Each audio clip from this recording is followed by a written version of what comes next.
What's up, everybody? This your boy King Hussle, and yes, this is the first episode of Call It What You Want, and we have a special guest, the man himself, Matthew Cox. And I've been searching this guy for a long time. The first time I seen him was on American Greed a couple years back, and he popped up on my screen on YouTube on an interview. I think it was Concrete. He did an interview with Concrete, Yeah. and when I seen the interview, I was like, "Isn't that guy I just seen on American Greed a couple years back?" So I did my research and his whole story is phenomenal from him starting as a fine art student and because it all boils down from him, his profession, his real profession, fine arts. He's a fantastic drawer, painter. He has a lot of paintings, but life is life. And during life, certain things happen. So today we're going to get into the story of Matthew Cox, and here he is today. So let's talk, Matthew. So let's start from the beginning. Where are you from? Tampa, Florida. Tampa, Florida. Okay, so let's start from the beginning. Let's learn you. Who is Matthew Cox? Um, born in Tampa. Who was Matthew Cox? Bro, what? I'm an artist. I grew up in Tampa. You know, What got you into the real estate field? I was dating a chick that was a stripper. I Oh, graduated school. I graduated with a degree in fine arts, and but I couldn't really do, as an artist. This was in the 90s. There was no way to make any money as an artist. Well, not for me anyway. And I wasn't willing to struggle. Like you go to art school right. and there are guys they're like 3, 4 people living in a 1-bedroom apartment. So your first passion is fine arts. Yeah, I would say yeah, definitely. Well, what I'd like to do if I had an inexhaustible amount of money, I would probably, write. Probably Movie write. scripts. Uh, just like synopses of true crime stories, guys' true crime stories. So basically, you would write scripts and then have people act them out, Well, I or wouldn't. just or That'd be just like, or just tell stories on YouTube or stuff like that. no, I would just probably write. So, Novels, no, bro, give me a books. second. Okay, first of all, a novel is a work of fiction. Hmm. So you've got, novels are fiction. You have nonfiction categories. So no, I don't write novels. I write true crime. So what happens is take the movie, see Saturday Night Fever or American Gangster. Ah, Okay, American Gangster started out. It wasn't a book. American Gangster was what was a series of articles that were written.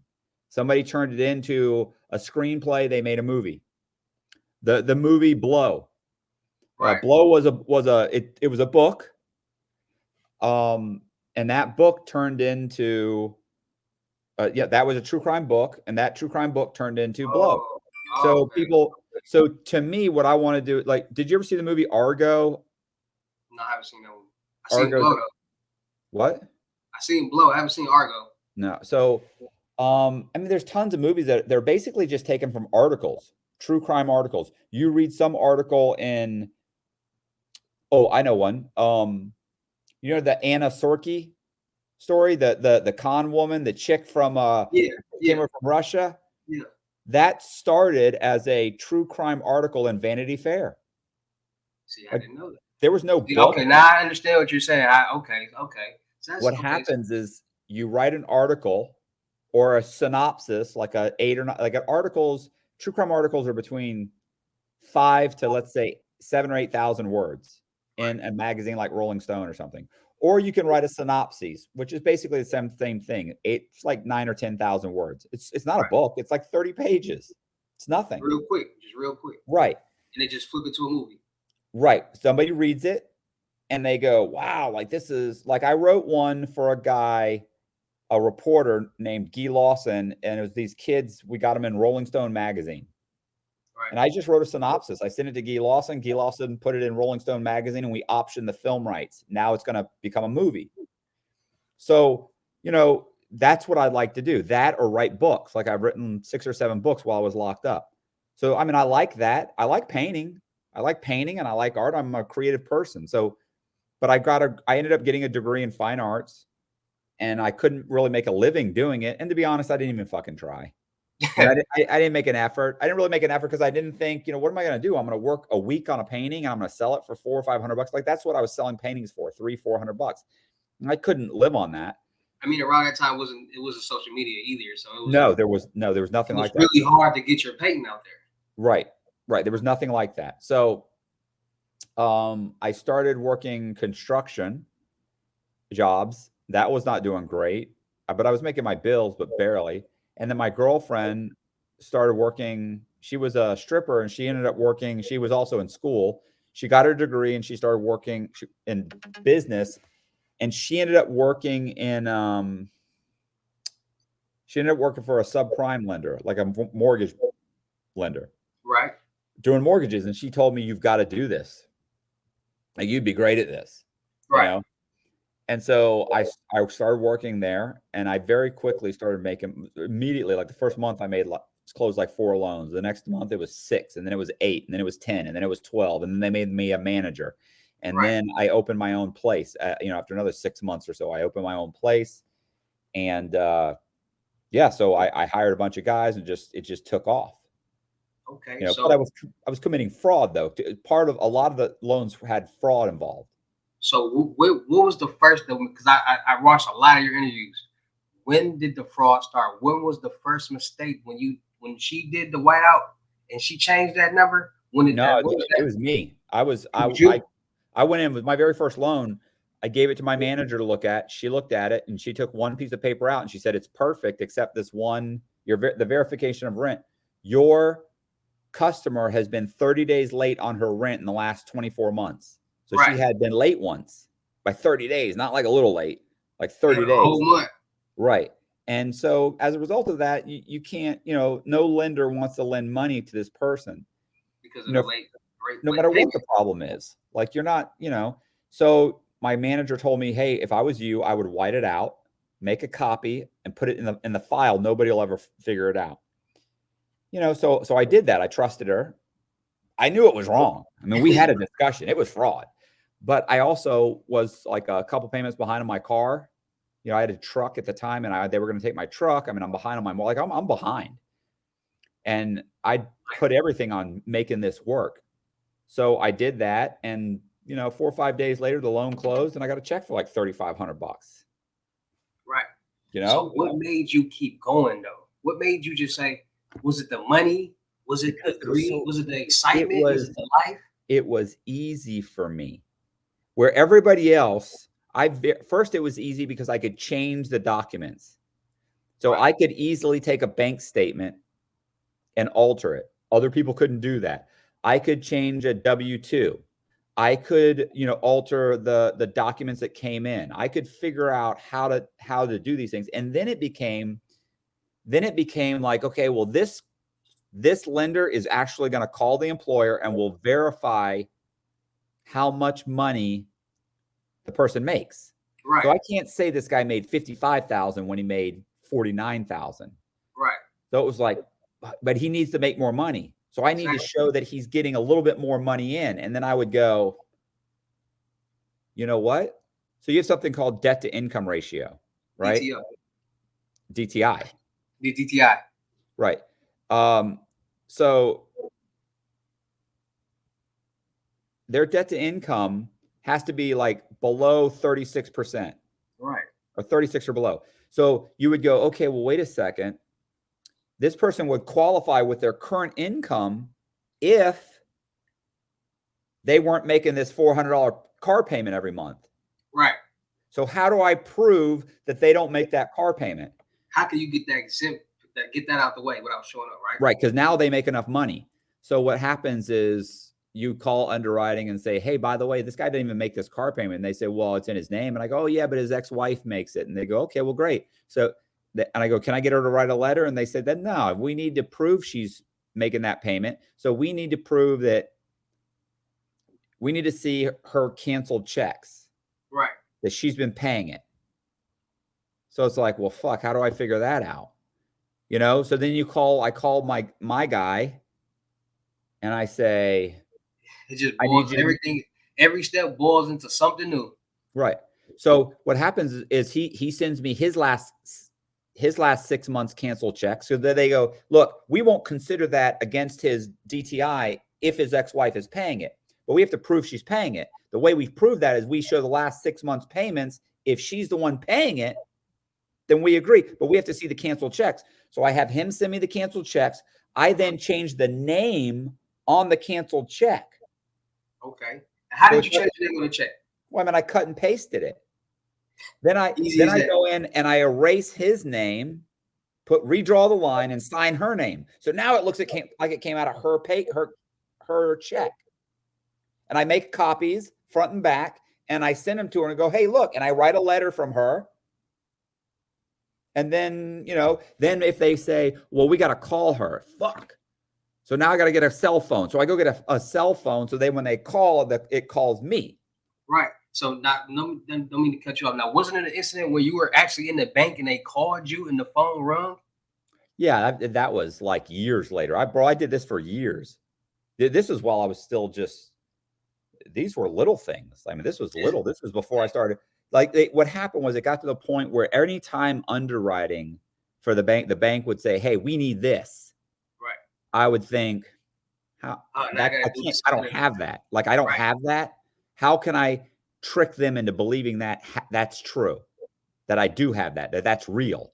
How do I fake a bank? They want to know this guy has $60,000 in the bank, or they're not going to get a loan. How do I do that? And all that? So I start making bank statements, and then you get to a bank that they say, well, we're going to call the bank statements on the bank. So I go, okay, well, that means they got to call me. So that means I got to make, from now on, I have to have my own bank. So now I have to design a bank website. I have to get a phone. So when they call the bank, I have to register the phone. I have to use a real bank routing number and bank number. I have to write the whole website. I have to get checks from the bank, my own bank, and I have to get bank statements so that I can dummy up all the bank statements. Right. Now you think that's a lot of work, but I only have to really do it once. Now I have my own bank. So this problem never comes up again. So you get to that point. You were using the same bank and the same information for everyone. So they just call the same one. No, because most people have their own, but most people don't have the same problem. So you might not make enough money on your W-2 job. The next guy, so I only have to fix your W-2s. The next guy, his problem may be he doesn't have enough money in the bank. Well, I've got a bank. The next guy, his problem might be that. So what happens is you keep getting these people, everybody's got a problem. Like they went to Bank of America and Bank of America turned them down. They went to SunTrust Bank, SunTrust turned them down. They came to me. That's the guy you want. Like that was the guy I wanted. I want him to have been turned down. I want to know he's in a fucking shitty position. So when I tell him my broker fee is $4,500 and I'm rolling it into your loan and your interest rate is 9% or you don't get the house, then you know what he says? I mean, all right. I mean, I don't have a choice. I've been turned down by 2 or 3 other places. But to do it now. Right. Exactly. Like you don't have to do it. You can stay in your apartment. But he wants it that bad that.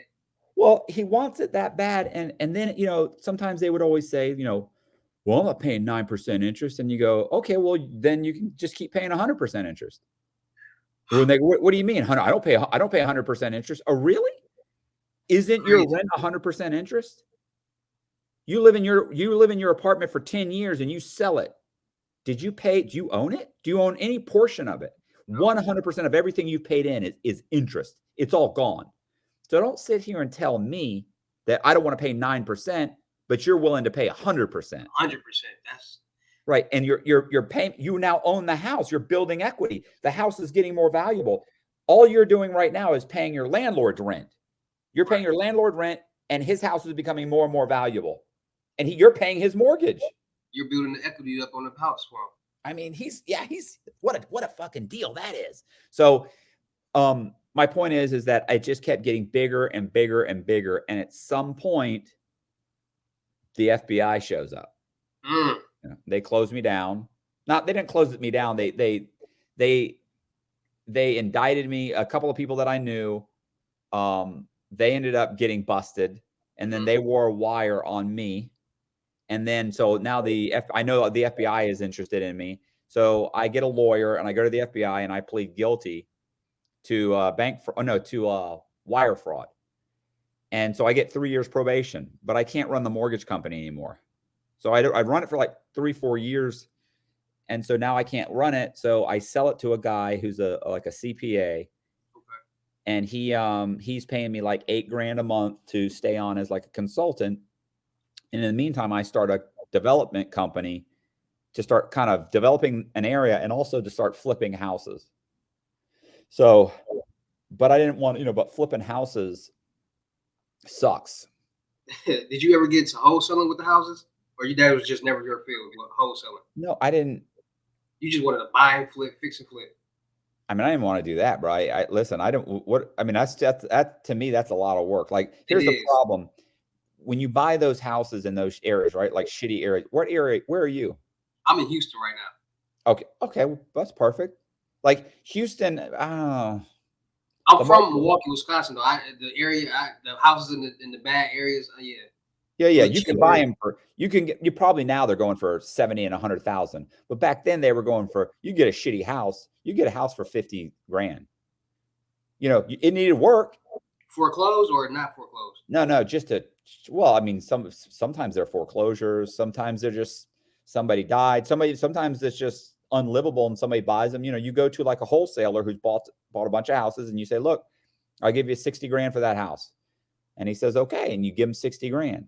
But the problem is now I got to dump 20 grand in the house. Now I got 80 grand in it. And I got to try and sell it for what? 100, 110, 120. What am I going to make?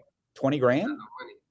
That's a lot. That's a lot of money to put out in the hope that I sell this house in a shitty area where most of the buyers are not good buyers. They're not good qualified customers.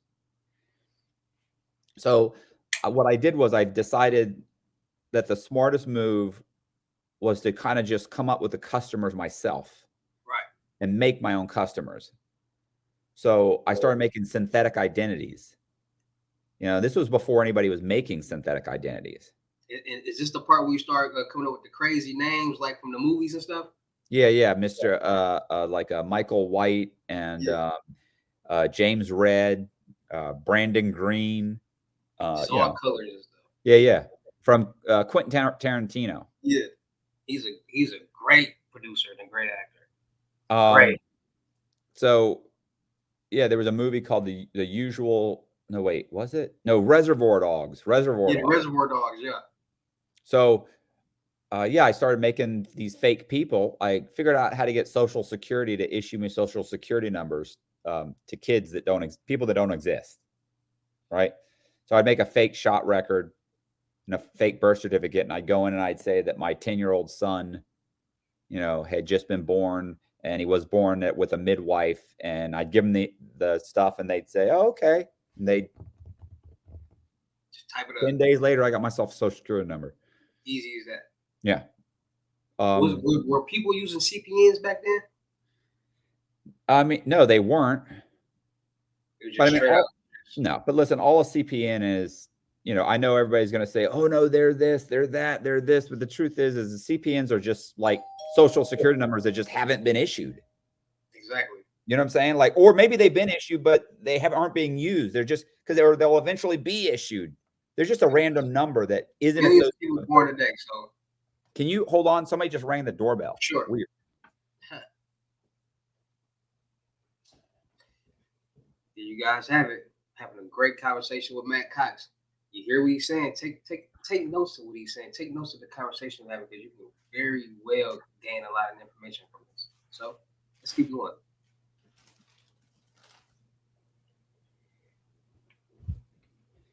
Sorry about that. I didn't. Oh, good. So yeah, that was just so they were newly issued Social Security numbers, and I would get like 3 secured credit cards, and I'd make the payments, and in 6 months I had like 700 credit scores, and then I'd buy the houses in those names. So I'm buying the house in like James Red's name, and he would buy 5 houses. Right. But the problem with that then was that. And this was where the appraiser comes in at, right? Well, I mean, an appraiser, but the real problem is that the houses in that area are all selling for $75,000, right? Right. So what I need to do is I'm buying the houses for 50. So I need them to appraise higher. Right. Because right now, if I have this guy, James Red, buy a house and refinance it, what am I going to get out? 10 grand, 20 grand? Nothing. Yeah, that's not fucking, that's way too much work. Too much. Even if you get the guy to buy 5 houses and refinance it 5 times, those houses, each one, maybe 100 grand. Like, I'm not doing this for 100 grand. So what I did was I would buy the houses and I would record the value of those houses for like $200,000. So I'm buying houses for 50,000 and I'm recording the value at 200, 210, 220. And you buy enough houses in an area, the whole area goes up. Doesn't matter that the houses haven't improved, but there's so many houses selling for, like, if everybody's this amount of money is only going to be worth the value of the area is going to go because these houses are worth the same amount. So, right. People start thinking their house is worth 80,000, 100, 110, 130. Oh my gosh, my house is worth 200,000. Those 2 houses over there just sold for 200,000. They didn't. I bought them for 40 and 50,000, but they don't know that. right. And what happens is now they're worth that much. I clean up the outside. I ordered the appraisal software, or I have an appraiser friend of mine appraise the house and write down that it's worth 200,000 using real comparables, by the way, using real comps. So these are sales that really showed up in public record. So he's not worried because he's like, that house. It seems like it's legitimate. It looks very legitimate. It's not, but it looks that way. And so now when I get the appraisal, I've got a person with 720, 710 credit scores. I have an appraisal. I have a W-2 and a pay stub because they work for a company that I've created. All the phones are going to be answered correctly. I can provide the bank statements. I can provide all of the canceled checks. So now I've got this perfect person. I just have to refinance the house. I refinance the house. The bank lends me $180,000, $190,000, which I only have 50 in it. So I just made $140,000 after closing costs. I make a few payments. Each guy would buy 5 or 6 houses. So they borrow about $1 million. Then I'd go out and get credit cards at the same time. So I get about 30,000 in credit cards. I go get personal loans, another 20 or 30,000 in personal loans. So each guy made over $1 million. I'd pull that money out. I'd make a few payments on the properties and I'd let them go into foreclosure. Easy, and the banks never had any idea. They just got scammed. Because it was all a perception game. Yeah, well, the banks they'd get the house back, and even if they thought something doesn't seem right, if they ordered an appraisal, their own appraiser would say it's worth 210. I mean, look at it. Wasn't you getting like fake pictures and stuff like that too? No, I cleaned up the outside. So when they came and just looked like it, but when the inside just looked, it was still bad. Well, they're not going inside. It's all locked up. And if they do get inside, by the time they get inside, it's been 6 or 8 months. These are houses that are in the middle of an area that's infested with crime. So people break into those houses and they tear them apart. So by the time some real estate agent or it gets sold on the secondary market, the house has been gutted. After so many months, there is already under the impression that somebody broke into it and terrorized it. So it's not your fault. Right. So that went on for a few years. We borrowed $11.5 million. Out of that 11.5, how much did you see? I don't know. I don't think much. 4 or 5, maybe 6 million. I had other people that were involved. And how fast did that go? Well, I was buying real estate with it, and I'm not really a flashy person. You're just flipping the money, trying to just keep. Yeah, I'm buying real estate. I'm buying rental properties. I'm buying cars. I'm going on vacations. I'm not a flashy person. Like, if you gave me $1 million right now, honestly, I don't know, not that much about my life would change. Yeah. I'm just not a guy that's going to go buy a red Lamborghini and drive it around town. I mean, I'm just not. I might get like a Bronco or something. I don't know. It's about that. New Bronco, those are nice. I think Lamborghini's too small. I don't like Lamborghinis. They too small. It's too flashy and they too low to the ground.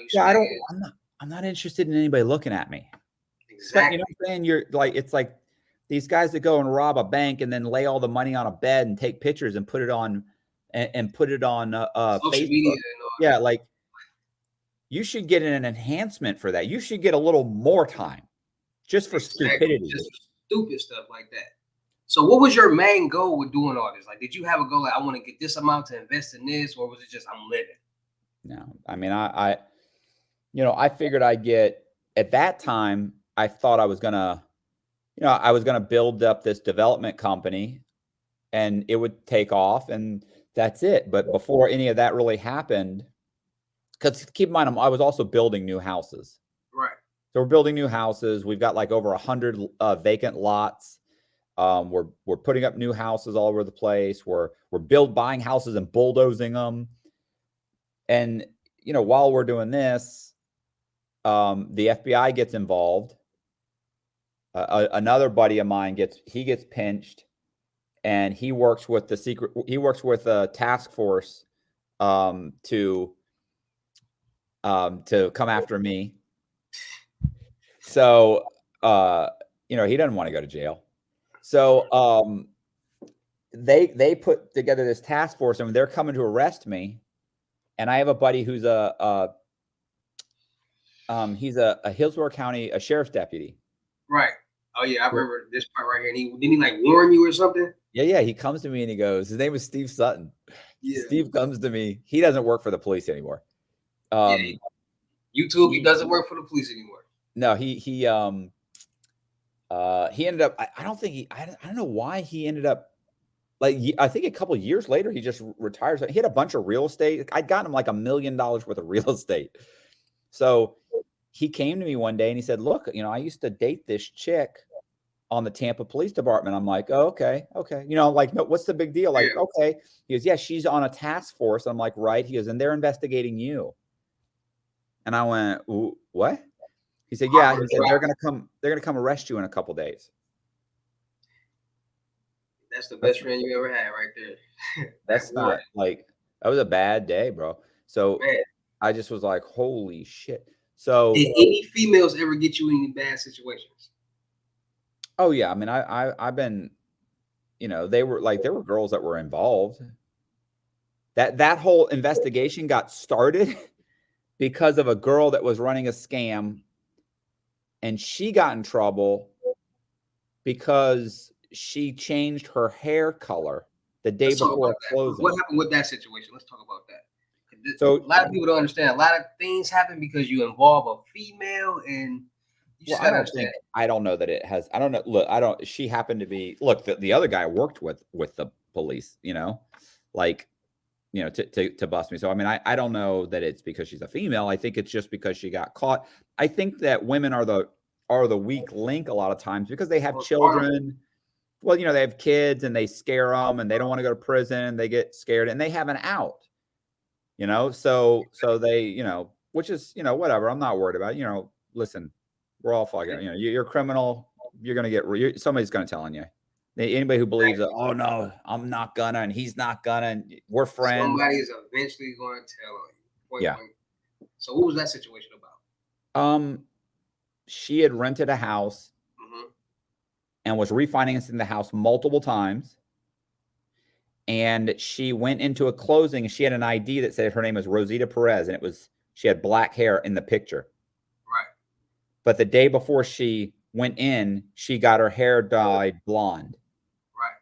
Now, keep in mind, this is a white chick with blue eyes that looks like a white chick. So the Rosita Perez was a Latino. Yeah. And when she had black kind of wavy curly hair, she could kind of pull it off. Yeah. But you just got rid of the one thing that makes you look Latino. Yeah. I don't know too many Latinos with that type of color hair. With blondish brown hair and blue eyes? Like, that doesn't even make sense. So the chick, she signs the papers and the woman won't give her the check. Now, she did a closing earlier in the day and she got a check for like $100,000. She goes in to get the next closing to sign, and that woman says something's not right.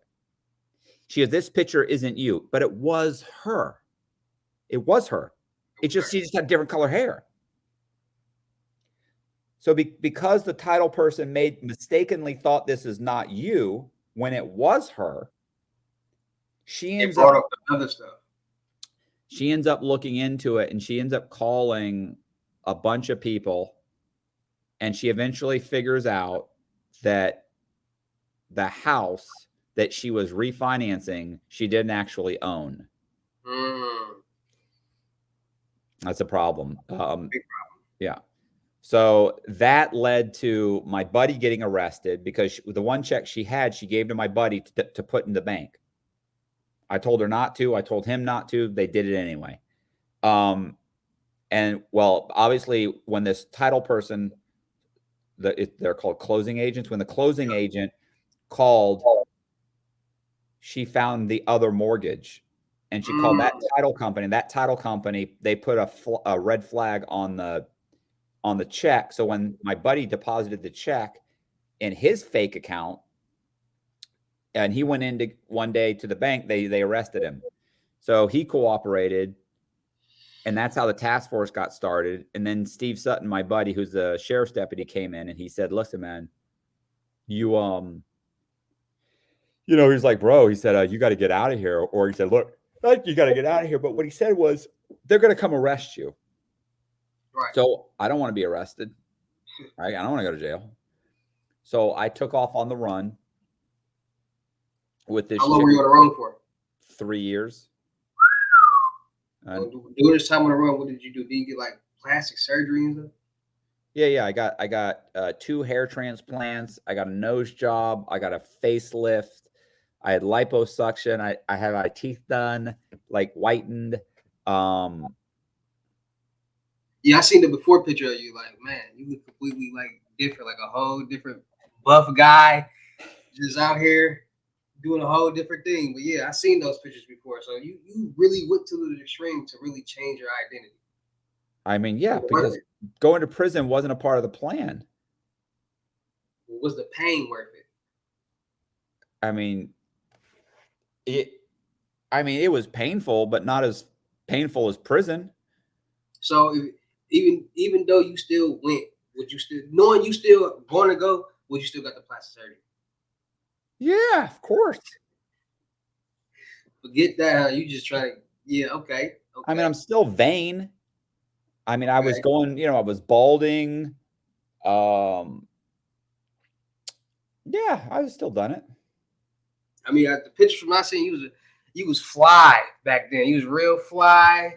You know, a little longer hair, a little chubby, a little bit more weight. You know, looking real Yeah. cool. But Well, things happen. Okay, so what? How did you get caught? um, so when I was on the run, I stole another like 3.5 million. Okay, so you're on the run and you stole another 3 million. Well, Where were you? it was really like 4.5, but I ended up getting it for 3.5. But what I did was I started buying houses, and then I would go down to public records and I would satisfy the mortgages on the houses. Hmm. So it looks like I don't own the house. I don't owe anything on the house. And then I'd go and I'd borrow 4 or 5 mortgages on the same house, like on the same day. So if So I'm what? Like, so if a house is worth 200,000 and I go to Bank of America, Wells Fargo Bank, uh, you know, Washington Mutual, like I go to like 4 different banks and apply for loans and then schedule the closings within the same day. I can go to one closing at 9 o'clock, one at 11, one at 1, one at because they 3. haven't popped up right. They haven't popped up right. So it's still like you haven't applied for any yet. Yeah, it's called lag time. It takes a couple of weeks for them to show up in public records. So I have a few weeks, but I usually close them within a day, maybe 2 days of each other. And then they all give me a check, and then I deposit the checks into a bunch of different accounts, and then I pull the money out in cash, and then I take off. Easy So as that. that worked out pretty well. By this point, I've got fake IDs. Like I've figured out how to go into the DMV and actually get the DMV to issue me driver's licenses in other people's names. So, I've got passports. I got like over almost, I think 24 passports. I had 27 driver's licenses. How were you getting 27? How did you make the DMV give you IDs in other people's names? Well, I started Well, I mean, I could get an ID in a name by making the fake birth certificate and the social security number. But if you couldn't get a driver's license doing that, and I don't know why, but I could always get a fake ID, Yeah. just a regular ID. But if I wanted a driver's license, which I did because I'm driving, I would survey homeless people and I would order their birth certificate and their social security card and their, let's say, high school transcripts. I would get like a lease agreement in their name, or I would register to vote and I get a voter's registration card. And then I go into a state DMV where they had never had a license. So I go, if I met them in South Carolina, I go to North Carolina, or I go to Florida, or I go to Alabama. Okay. And then they would issue me a driver's license. I'd have to take the driving test. Sometimes I'd have to take the written test and the driving test. Sometimes it was just the written test. Sometimes they had a valid ID and I just get the ID, which didn't happen a lot. I took a lot of driving tests. So your picture will be on the ID. It's mine. Yeah, I walked in the DMV. It's my picture. I mean, it says Walter Holcomb, or it says Joseph Carter, or it says somebody else's, but you will be on the ID. So it's like you're that person. Yeah. So if I get pulled over by the cops, boom, I give Michael Eckert. My name's Michael Eckert, and I'm not stupid. I mean, if I'm driving a car in the name of Michael Eckert. Like I buy a car as Michael Eckert. I get full coverage insurance as Michael Eckert. I've got a driver's license as Michael Eckert. I got credit cards, the whole nine yards. Because let's face it, this guy's homeless. He's not going to figure out that I've hijacked his fucking ID. They can't even contact him to let him know if something's going on. Right. You are the number they have to contact. Right. And what's he going to do? How's he going to fucking unravel it and call the police and figure it out? Like, what's he going to say? You know, he can barely feed himself. So, I mean, he's got enough problems going on. So, yeah, I would get that. And then I'd buy houses in their names and refinance them. I borrowed like $1.3 million in a homeless guy's ID one time. 1.3. 1.3. It's not a bad so lick. What you do, like build the credit up on this guy or something? Like no, I didn't have to. I bought a house that was going for 130. It was worth 100. Oh, because you already had the cash. So long as you got the cash, you can do whatever you want. No, I didn't even do that. I got the people to owner finance the house. Oh. After they owner financed, I gave them like 20 grand down, 25 grand down. They owner finance it. So I owe them 200,000, right? I then go downtown 2 weeks later, and I satisfy their mortgage on the house. So now I own the house with no mortgage on it in my name. Free and clear. Well, not Matt Cox, but as Gary Sullivan in his name. I then turn around and I go to a bunch of different banks, and they're like, look, you don't have good credit at all. You have no credit at all, Mr. Sullivan. So we can only lend you $195,000 on this $230,000. And I go, cool with me. Well, all right. But if you go to 5 or 6 different ones and you borrow 1.3 million, it doesn't matter. I mean, I think about it. Even if I had good credit, they were only going to lend me 130, or I'm sorry, 230. You could have got a little more with good credit. What, more on a $230,000 house? You're going to get to buy maybe 100% finance.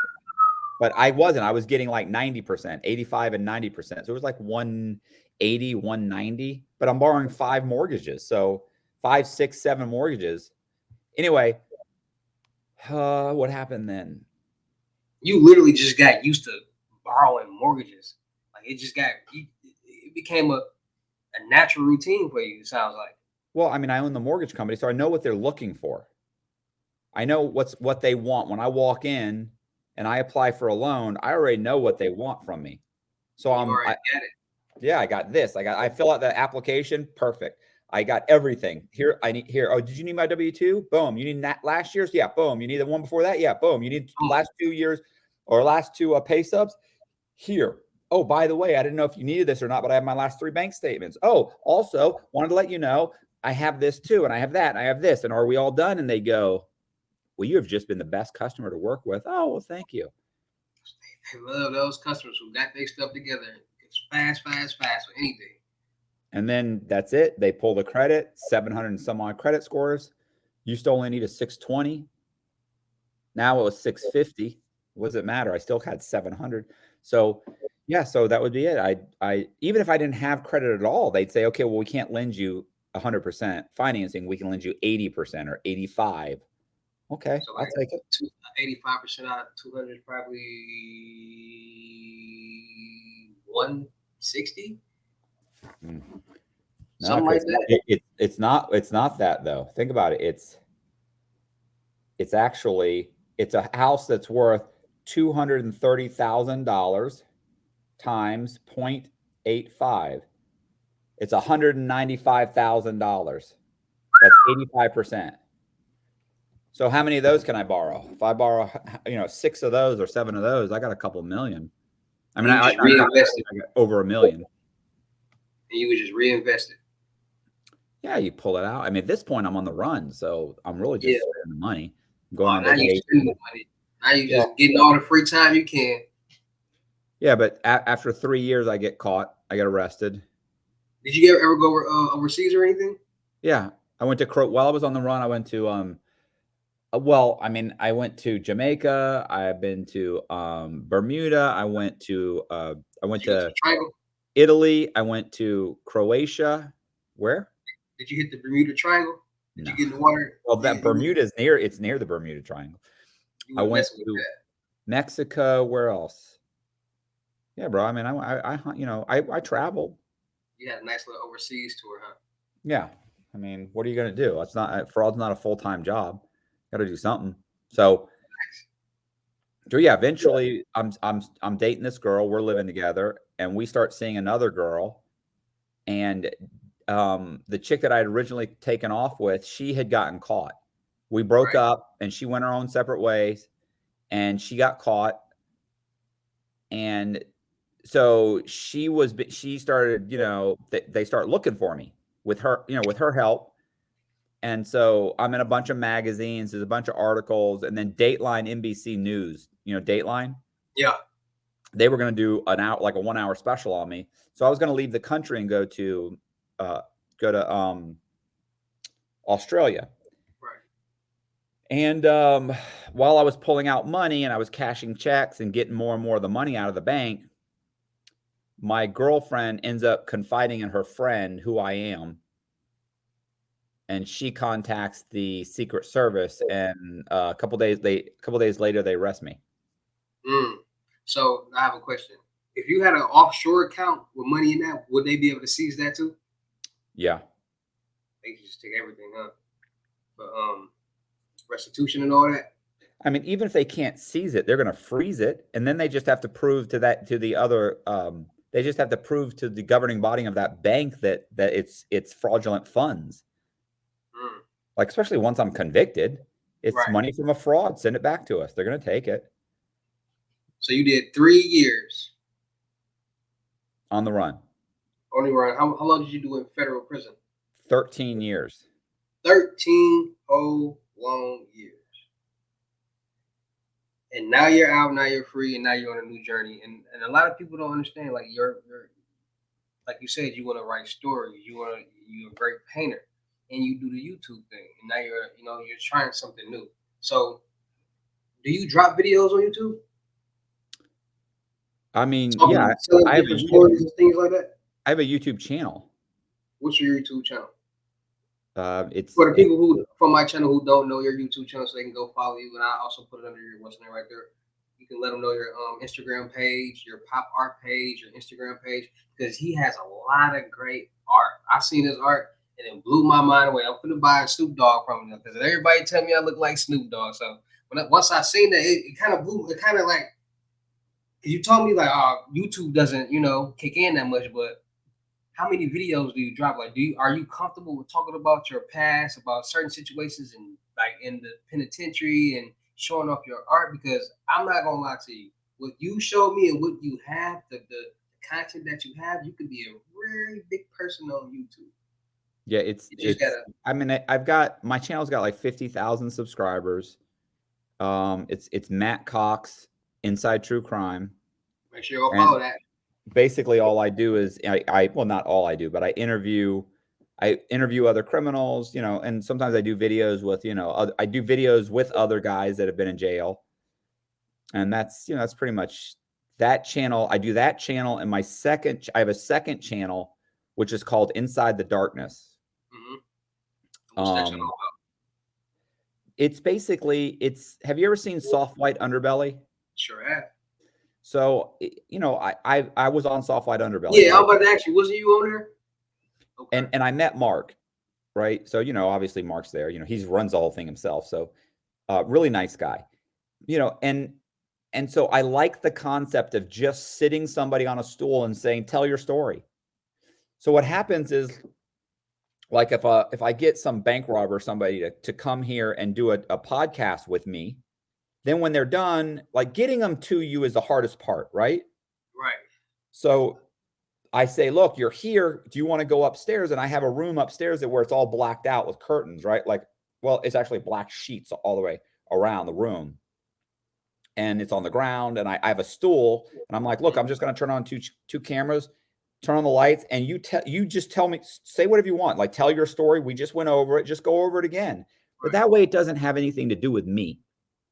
Because That's just something else that you want to. right, it bothers me sometimes, like, these guys will tell their stories. Mm-hmm. And a lot of times you start getting into the story, and then they say something, you go, oh my God, I remember one time. And then we start talking, and then we get back to their story.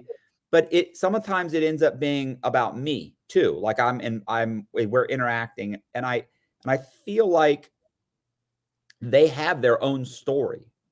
Right. Like, they should have nothing to do with me. Even when you're interviewing, even when Joe Rogan is interviewing somebody, that interview is as much about Joe Rogan just because he's a personality. Right. Where that guy's got his own story, and he needs to be able to tell it himself. So once I've kind of talked to the guy, and we now know your story, we've really looked into it, you can tell it yourself, because some people can't. So what I do is I put them up there and I let them talk, and I close the door. Listen, guys, like, you'd be shocked. Like, when nobody's there and they're just talking to the cameras. You'll be surprised what comes out. And that's what Great. I be trying to tell a lot of people. Like, a lot of people ask me, how do you do YouTube? How do you do YouTube? But they worry about the wrong things. I say, listen, in order for you to really push out what you want to push out, go into the car by yourself, go into a room by yourself when nobody's around, put the camera in your face and just let it out. Because you're not gonna have that impression or that pressure that somebody's gonna be judging you, or you're embarrassed to say this around that person, or you don't want anybody to know this about you. But when it's just you got Listen, nothing but anybody who starts judging you, it isn't worth a shit to begin with. So, exactly. you see what I'm saying? Nobody's perfect. Everybody Right, has their own right. problems. Everybody has their own Anybody out issues. there saying, "Oh, you don't agree. I don't agree with this, and I don't agree with that, and you're this, and you're that." That's their problem. Like, I talk about just everything. I don't give a shit.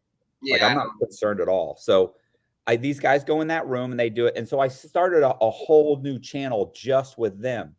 And then what I'll do is I make shorts. Mm-hmm. So they'll be a 2-hour interview with just them. And then I'll take pieces of it and I turn it into little 1-minute shorts. And I do B-roll, and I cut it up and I put them out there. So there's shorts on the channel. So it's usually like the video and then several shorts about that video. So every video has 3 or 4 shorts that associated with it. And then the hour or 2-hour video where the person just got up there and started talking. Do you look for certain people or whoever has a story to tell?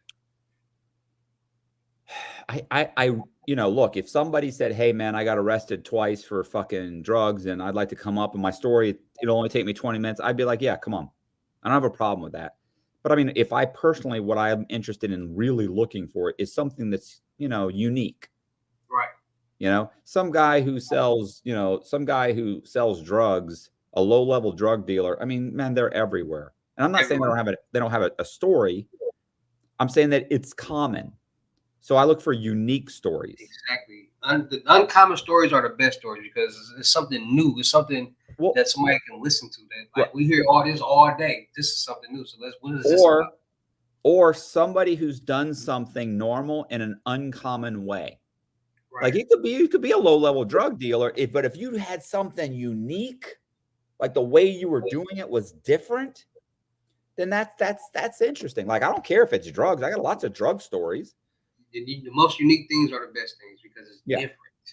Yeah, I just want to hear something different, something that makes me go, "Wow, I That's hadn't how heard the that same way. before." That's the same way I am. So first of all, I want to say thank you for allowing me to interview you. Thank you for being the first guest on the Call It What You Want to Call It podcast show. I really appreciate it. We're definitely going to stay in tune. You're in Tampa, right? Yeah, So I'm scared of the monkeypox thing. That's the only reason why me and my cameraman didn't come there. But no idea. eventually, I got to come to Miami and stuff like that. So if I come there, if I can get the chance to tell my story on your channel, because we all have a story. We all have something that we came from and we all elevated from that. That we can tell our story. So if I can have that opportunity, that'd be great. Yeah, I'm definitely getting the Snoop Dogg picture from you. I'm just waiting for my assistant to shoot over the Cash App and let me know where she want me to send it to, and we're gonna keep it going. So I very thank you, thank you, thank you. I appreciate it. I want everybody on my YouTube channel to go make sure you go follow Matt Cox on Instagram. Let them know your Instagrams again. I mean, it's Matt Cox, Inside True Crime, and and the second channel is called Inside the Darkness. Inside the Darkness. So Matt Cox, Inside the Darkness. Make sure y'all go follow those YouTube channels. Make sure y'all subscribe to all notification bells whenever he drops new videos, new entertainment, all that. You guys will be the first one to be notified. You guys will be the first ones going on. Hey, you never know. He might give you some. I don't know. So make sure you go follow him right now. It's your boy King Hussle. First episode of Call It What You Want to Call It podcast. And I'm gonna see y'all later. Peace.